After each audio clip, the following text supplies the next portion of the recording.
Welcome to the Old Time Radio Westerns. I'm your host, Andrew Rhines, and let's get into this episode. This episode is going to be Challenge of the Yukon. Original air dates December 6th, 1950, and the title is The Indian Sign.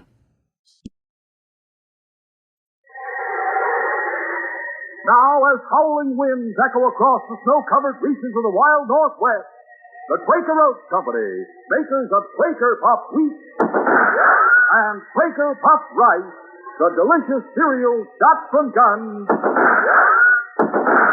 in cooperation with the Mutual Broadcasting System, presents by special recording Sergeant Preston of the Yukon. It's Yukon King, swiftest and strongest lead dog of the Northwest, breaking a trail for Sergeant Preston of the Northwest Mounted Police in his relentless pursuit of lawbreakers. And ding! On you, Husky! Gold discovered in the Yukon. A stampede to the Klondike in the wild race for riches. Back to the days of the gold rush. And the adventures of Sergeant Preston and his wonder dog, Yukon King, as they meet the challenge of the Yukon.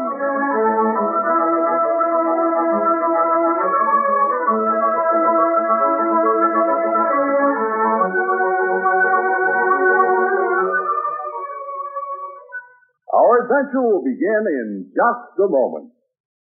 Is your youngster a problem child in the classroom? Maybe it's because our schools themselves are such a problem. Maybe your child is sharing desk and textbook with another child who is also finding it hard to learn under such conditions. Nearly 1 million new students a year are entering schools that are sorely overcrowded and understaffed. 400,000 new teachers will be needed within the next 10 years. President Eisenhower has pointed the way by calling a special White House conference on education to take place in November. Meanwhile, states and communities are organizing their own conferences to discuss local school problems. Carry the ball for your community. Write for free information on how to hold a community conference. Write Better Schools, 2 West 45th Street, New York 36, New York. Remember, better schools build better communities. This message is brought to you as a public service.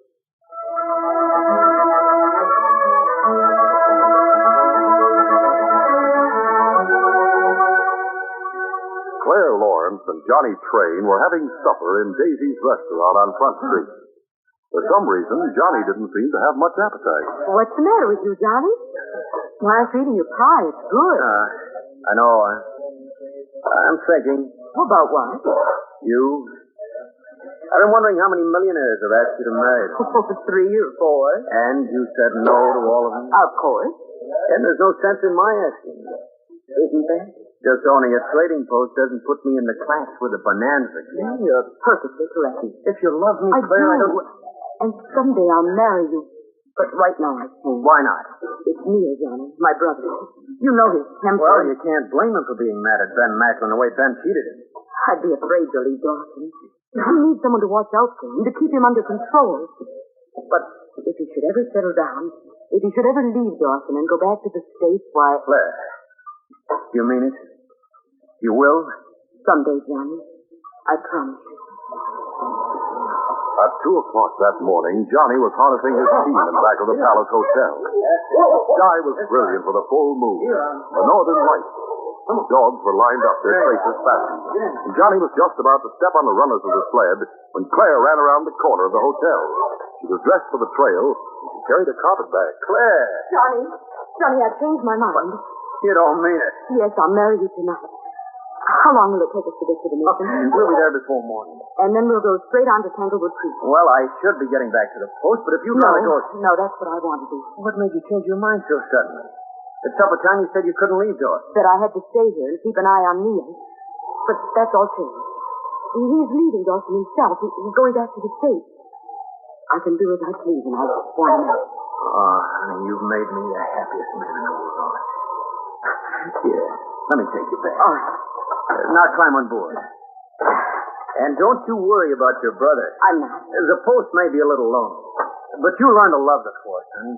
And we can come to Dawson every now and then. I never want to see Dawson again. That's soon enough for me. All set? Yes. March!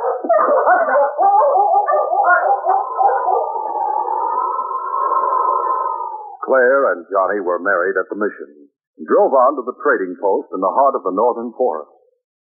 A week passed. Then one morning, when Claire was alone in the store, the door opened, and Claire's brother Neil walked in. Neil? Hello, Claire. What are you doing here? You shouldn't have run away. I shouldn't have run away. At first, I thought you'd gone up to the cabin on Rainbow Creek. I went there. No sign of you, of course. And then I thought of Johnny. You're married. Yes. And I can't help you, Neil. I can't. Except to give you a little money. The only thing for you to do is to get out of the country as fast as you can. Do you think I'd desert you? Desert me? I don't know what you're talking about. You're the one who's in danger. Claire, didn't you shoot Ben Macklin? No, I thought you did. Murder. Yes, murder. No, I was just... let's get it straight, Claire. Tell me everything that happened on the night you left Dawson. There's nothing much to tell, Neil. You'd been swearing you'd get even with Macklin for cheating you out of your Dominion claim. I came home after the last show at the music hall. I opened the door, and there he was, lying on the floor. Dead. A bullet through his heart. When was that? About 2 o'clock. I wasn't in Dawson all evening. What? I'd taken a run up to Crystal Creek. I didn't get home until 3. Until 3? He was still lying there. Your clothes were gone. My gun was gone from the table drawer. It was gone when I got home. What was I to think? But why? Why would I... Well, knowing Macklin, it was easy to figure out a reason. If he'd followed you home and forced his way in, I figured it was self-defense. I wanted to find you and bring you back so you could clear yourself. Oh, dear, and the reason I ran away, I wanted the police to think I'd done it. I knew they'd find out where I was sooner or later, but by the time they found me, you'd be safe, out of the country. Oh, what have we done? The question is, what are we going to do? We could go back to Dawson to tell the truth. Isn't it too late for that? Macklin had plenty of enemies. Someone else did it. Sure, but the police must have found him in our cabin. And with both of us gone and with people remembering how I talked about getting even, well, you don't have to be afraid, Claire. I'm the one they'll blame. Whoever shot him wanted you to be blamed. He was shot somewhere else and carried to our cabin after he was dead. That's possible. There's no way to prove it. Who's that driving up, Johnny? I don't think so. We haven't seen anything of the Indians for the past few days, and we drove up to their village. He was afraid something might be wrong. It's quite a way. Now, let's have a look. Neil, it isn't a mountain. No, just a traveler. I've seen him in Dawson. Does he know you? Will he recognize you? He'll recognize you even if he doesn't recognize me. Here he comes. Well, so it's true. What's true? What I heard at the mission, that you and Johnny got married. Yes, it's true. What about it? Nothing. Your brother's living with you. I thought he might be. Where's Johnny? Oh, he's out right now. If there's anything you want to buy... That can come later. Don't you remember me, Neil? I'm Luke Sampson. I remember your face. Why, sure you do, from Dawson. Let's see, you two left about a week ago. You must be anxious to hear all the news. Not particularly. But we've had a lot of excitement since you left. Well, what sort of excitement? Well, for one thing, Ben Macklin was murdered. Really? Surprised, eh? Not particularly. Well, this will surprise you. He was found in your cabin. You didn't even turn a hair. I never learned how. I wonder if what people are saying is true. What's that? Why, that Neil did it. He didn't. I wouldn't expect you to admit it, Claire. Your own brother. Are the police looking for him? What do you think? All right, so I'm here. What are you going to do about it? It's my duty to notify the Northwest Mounted. Oh, Neil. But if I didn't, they might never find your way up here. Or you could cross the border into Alaska and be safe. It's a problem. I wouldn't like to see you hang, Neil. Ben Macklin got what was coming to him. However, Go on. I happen to be a little short of cash. I thought so. Well, I have no money. Go ahead and tell the police where I am. How about you, Claire? Don't you have any money? No.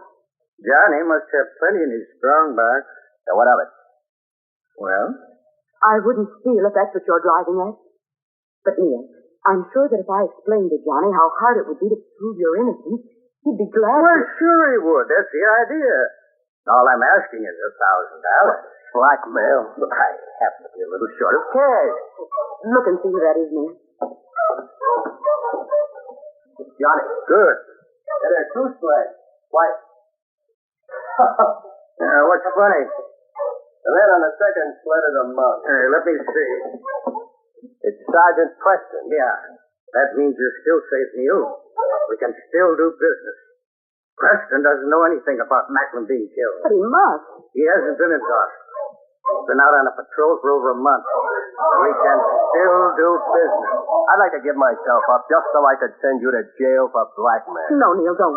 Let's think about this. Don't say anything until I have a talk with Johnny. We'll let him decide. You'll give us a little time, won't you, Lee? Well, it's getting late. The sergeant probably stay the night. So will I. I'll give you until tomorrow morning. All right. Now, Neil, don't say anything. Claire? Who's this? I'm Neil. Hello, Johnny. This is Luke Sampson, dear. Oh, glad to meet you, Sampson. How are you? We're not as badly off as we thought, Sergeant. We'll have 4 men firing instead of 2. You all know the sergeant, don't you? Hello. Sergeant. 4 men firing at what? Indians, Claire. There's trouble. Something's happened at the village? No, I didn't even get to the village. I met the sergeant on the trail. Tell him about it, Sergeant. Well, Mike Carnac escaped from the Beaver City jail last week. You may have heard of him. He's a renegade. He's been behind all the troubles we've ever had with the Indians in the territory. I started after him the day before yesterday, and I stopped at the Black River settlement. They hadn't seen him. I reached your village at the northern edge of the forest this morning. There were only the squaws and the children and a few old men. One of them told me what had happened. Carnac had been there. Yes, and he persuaded the younger men that all they needed was a few more rifles so they could conquer the Yukon. Carnac's out in the forest now with about 50 men. From the way King's been acting, it wouldn't surprise me if this post were already surrounded. This is where they mean to get their extra rifles. Well, what are we waiting for? Let's get out of here.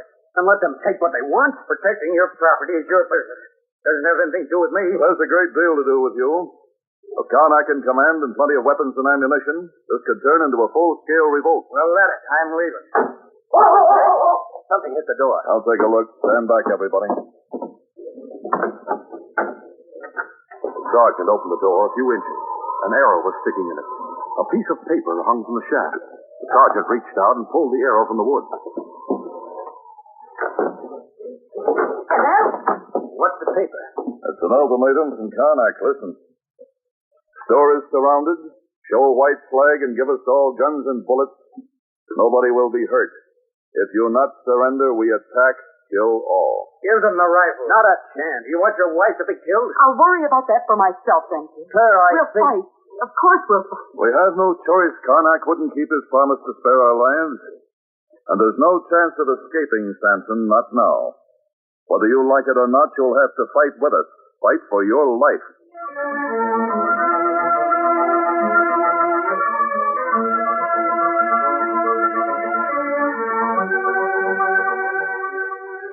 We'll continue our adventure in just a moment.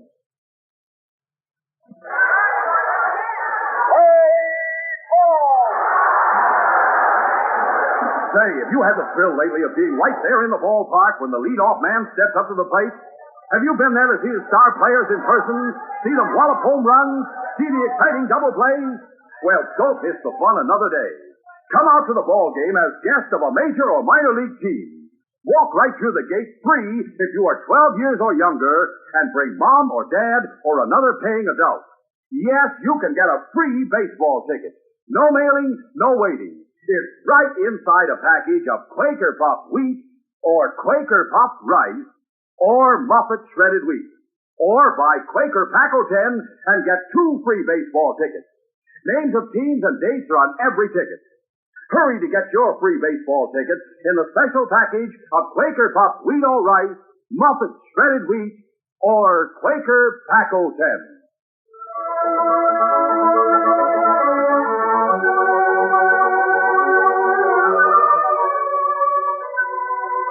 Now to continue. Over here on this side. When the Indians saw no white flag, they opened fire from the woods. Every window in the trading post was shattered. When the firing ceased temporarily, the sergeant directed the boarding up of the windows. Only a small opening was left. Enough for sighting and shooting. And then, as Johnny and Neil stood guarded front and back, on the lookout for any Indian who showed himself on the edge of the clearing, the sergeant borrowed paper and pencil from Claire and began to write. What are you writing, Sergeant? Your last will and testament? I'm asking for help. That's a great idea. When does the next mail leave? As soon as it's dark. Have you gone crazy? No, King's going to be our postman. King? He's the only one of us who can get through the woods alive. You're just sending him out and hoping that somebody will find a note attached to his collar? I'm sending him to headquarters. Dawson? In Dawson. That's so far, Sergeant. It may take him all night, but he'll get there. You're asking for more Mounties to be sent here? I'm asking for the cavalry. You've been in Dawson since I have. Isn't Captain Ames' troop still there? Yes, they are. All right. I'd forgotten about the cavalry. To handle emergencies like this, if they were sent to the territory. They should get here fast. Not for 24 hours, at least. What if the dog gets hit? What if he loses your note? Only time can answer those questions. Showing themselves, Johnny? Yeah, Sergeant. It's getting dark. There's not much more than shadows among the trees. Keep firing whenever you find a target. Don't worry, I will.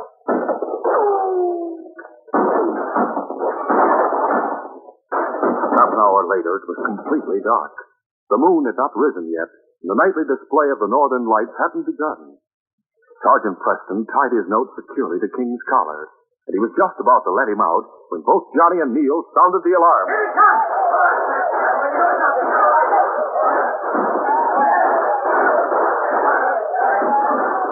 The first charge was driven back, and as soon as the woods were silent, the sergeant put out all the lights in the store and opened the front door just enough for King to get out. Headquarters, King. The inspector. Headquarters as fast as you can. Go, boy.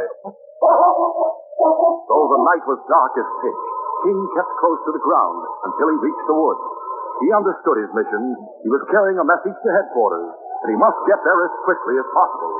But he knew the men in the forest were enemies, and he moved cautiously, slipping from the cover of one tree to the next. And then one of the men saw him.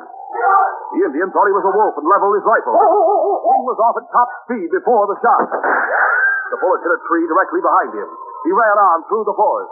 When he reached the edge, he swung back to the trail and settled down to a steady, ground-devouring lope. 2 hours later, he circled the little town of Allgold, and the frozen surface of the Klondike stretched ahead of him, leading straight to Dawson, his destination. Hour after hour he ran, his muscles responding easily to the demands he made on them. The moon was high in the sky, and suddenly the scent of danger came to King. Wolves! He saw them sweeping down the wooded bank behind him, but he never hesitated. His mission was to reach Dawson. There was no time to stand and fight. He must outrun the swift gray ghosts of the trail. It had been a long, hard run already, but his champion's heart responded to the fresh crisis. His stride lengthened. He hurled himself forward. He called on his last reserves, and slowly, little by little, he drew away from the pack. Even after they had faded away into the distance, King refused to slacken his pace. And at last, as day was breaking, he saw the buildings of Dawson. 15 minutes later, he was scratching at the front door of the Northwest Mounted Headquarters. It was Captain Ames of the cavalry who opened the door. Shall I let this dog in, Inspector? The captain had nothing to say about it. King was past him and ran straight to the inspector. Why, King, where'd you come from? Sergeant Preston's dog? Yes. There's a note attached to his collar. He seems to have had a hard run. It's unbelievable. What is? Came all the way from Tanglewood last night. Now, this is bad news, Captain. Mike Connick and about 50 Indians are laying siege to the trading post. How many people are in the post? Sergeant, the owner, Johnny Train, his wife, who used to be... Well, listen to this, Captain. Who used to be Claire Lawrence. What? She's the one you've been looking for. Listen. Claire Lawrence, her brother, Neil, and Luke Sampson. What do you know? What we know can't help the sergeant. He has no idea of what's going on here. That sounds like a job for my troop. How soon can you get moved? Half an hour. The sergeant says that the trails are hard packed. You can ride as far as the edge of the forest. Then we'll be able to make it by late afternoon. I don't envy you a battle in the forest after dark. We'll get there as fast as we can. Now, if you have any instructions for the sergeant... I'm coming with you. Well, half an hour, Inspector. I'll be ready. Come on, King. I'll get you something to eat.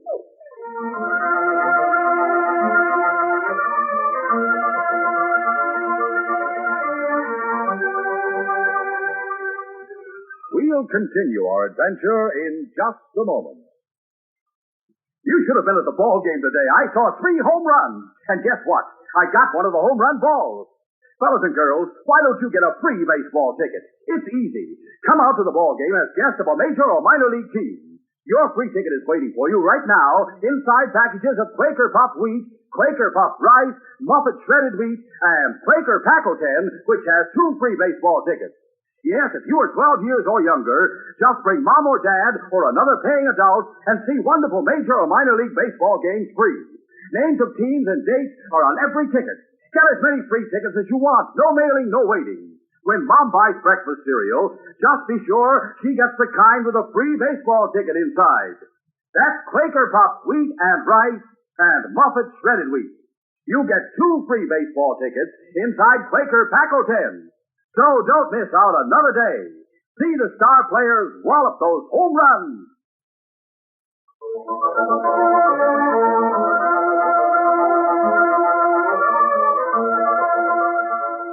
Now to continue. All night long, the little band at the trading post had fought off the Indian attack. At dawn, there was a respite. The sergeant insisted that the others get some sleep while he stood guard alone. They woke at noon, and Claire cooked dinner. But as they ate, the ominous stillness around them seemed worse than the uproar of battle. This waiting gets on your nerves. Well, I say they've gone. I say we ought to make a break for it. Take a good look, Sampson. They have guards posted.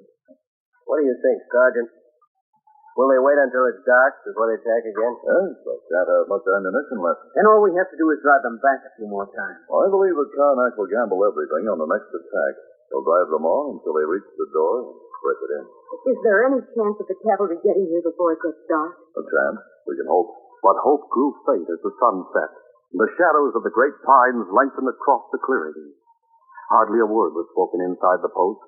When full darkness came, they waited, tense, expectant. It was almost a relief when the first bullets chipped away at the boarded-up windows. The occasional firing continued for nearly an hour.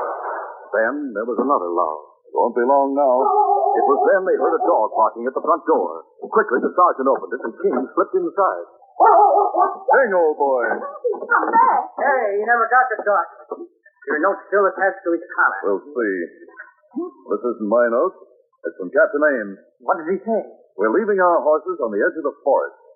From the sound of the firing, the Indians must be all around the post. My men will be able to surround them before we start moving in. Hold on to... The inspector says that... What does the inspector say? Luke was standing with his back to the door, a rifle leveled at the sergeant. It's a personal message. What does he say?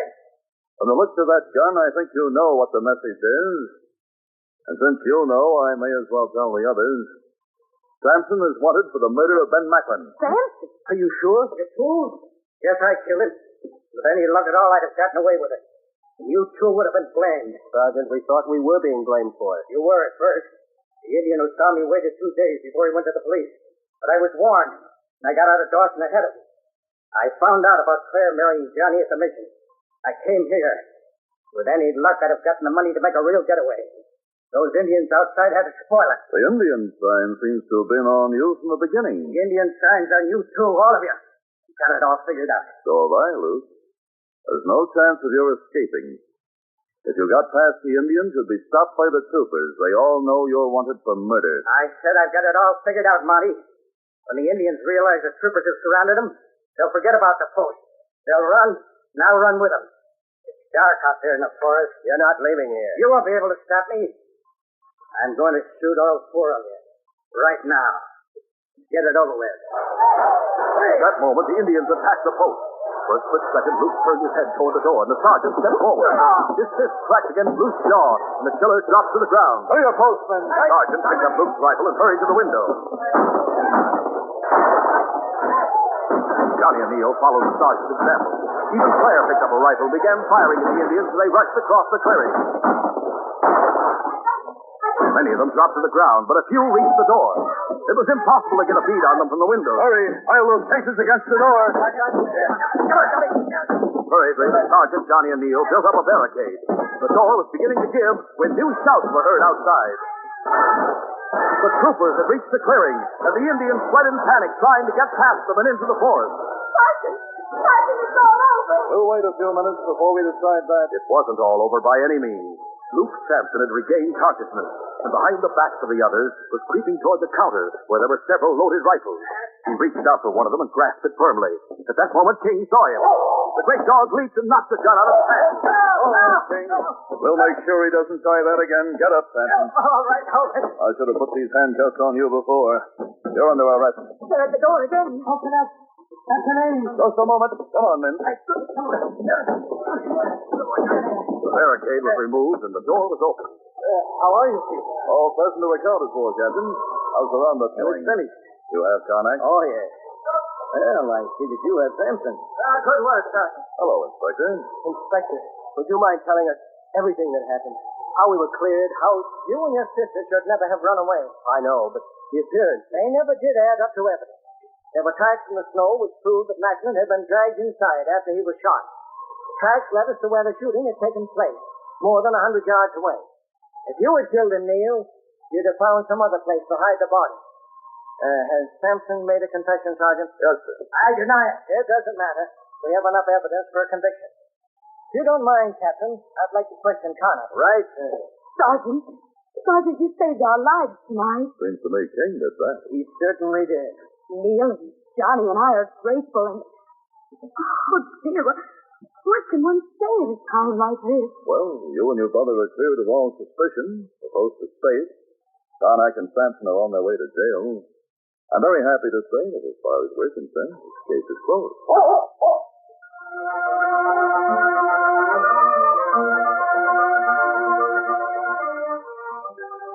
We'll return in just a moment with a word about our next exciting adventure. Your musical treat of the day waits for you throughout the week on Mutual. Each Tuesday and Thursday evening, it's time for Eddie Fisher and a session of music as everyone likes it. Young and old delight in Eddie Fisher's way with a song. And he's joined on every show by Fred Robbins as MC, Alex Stordo's orchestra, and outstanding guest stars. Every Saturday, the teenager's favorite, Johnny Desmond, brings Phonorama Time and a roundup of the newest and best in popular recordings. On Sundays, the Enchanted Hour presents favorite music from the world's best-loved composers. Every weekday also means time for Hawaii Calls and authentic melodies of the island. Music fills Mutual's air throughout the week. Hear the Eddie Fisher Show, Johnny Desmond with Phonorama Time, Enchanted Hour, and Hawaii Calls on Mutual throughout the week over most of these stations.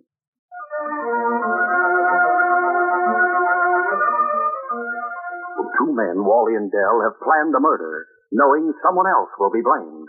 When Sergeant Preston and the great dog Yukon King set out to trail the man who is thought to be the killer, Preston may find that his own life is in the hands of a desperate fugitive. Don't miss this next exciting adventure.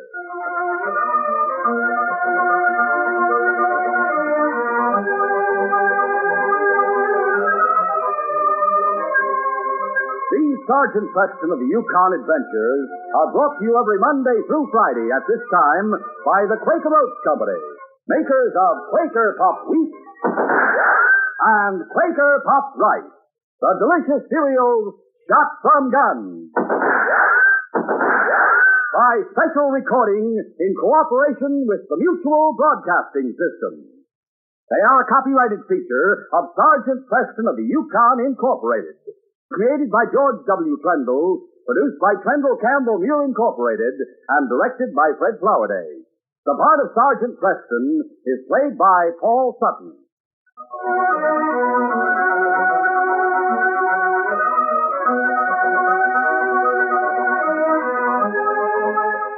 This is J. Michael wishing you goodbye, good luck, and good health from Quaker Puff Wheat and Quaker Puff Rice. So long.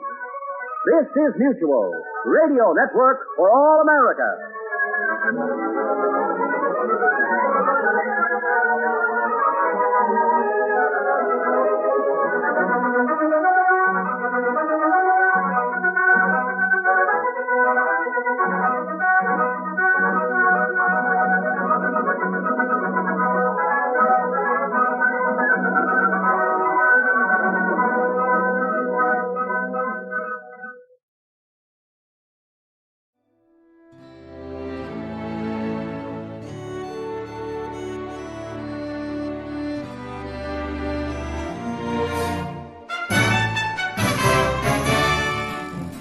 This has been a presentation of OTRWesterns.com, and we hope you enjoyed.